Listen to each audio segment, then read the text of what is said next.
Welcome back.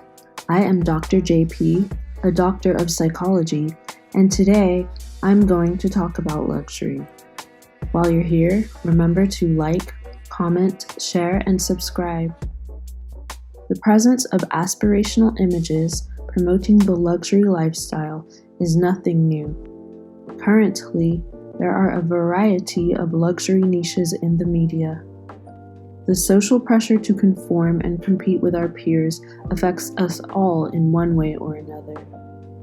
There was a time when we were influenced by the people that we had real-life access to, as well as celebrities in the media that we saw as other, not as peers.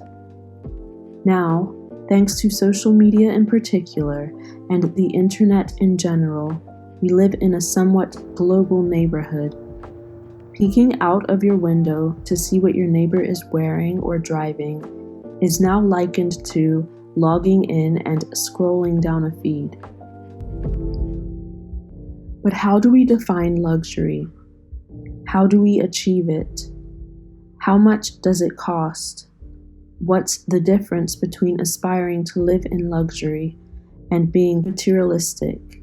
And does any of this have anything to do with self-care? Let's talk about it. Starting with the basics, luxury can be defined as a state of great comfort or extravagant living. When you see others living in what appears to be luxury, and you find yourself wanting to experience this for yourself, keep these things in mind. Not everything is as it seems. There's a lack of context and often a lack of full disclosure. If someone has acquired wealth through hard work, you often do not see the struggle, the failure, the sacrifice, and all of the things that go into affording luxury items or a luxury lifestyle. Some people are living at the expense of someone else. Their possessions are gifts that they receive at the expense of someone else's hard work or generosity. On the other hand, items might be gifted or inherited or received in exchange for something other than money. Which brings us to the topic of entertainers. This not only includes both celebrities, actors, and models in mainstream media, but also the modern-day invention of the social media influencer. Something else to bear in mind. What you're seeing might be detached from your core values, your goals, and your present resources. The images that we often see are ones of opulence, yachts, expensive holidays, high-end designer apparel, cars that cost the prices of small mansions.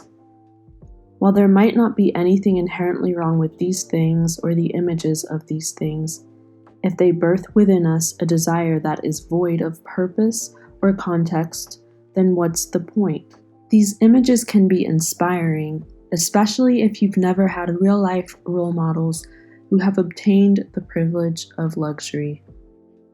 If the attainment of these experiences is the byproduct of a purpose-filled life, it makes it more meaningful than making the luxuries themselves your one and only goal.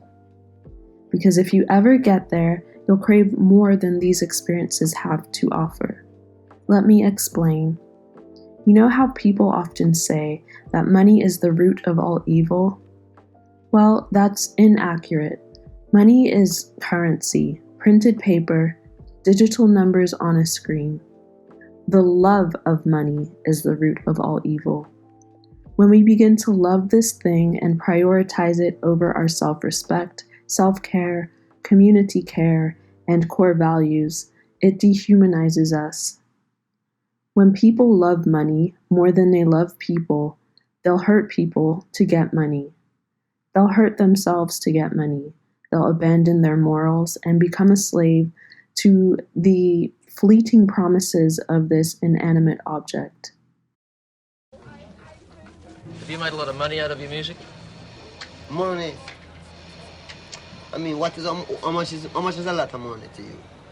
Yeah, that's a good question. Have you made, say, millions of dollars? No.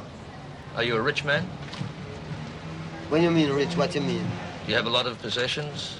A lot of money in the bank? Position make you rich?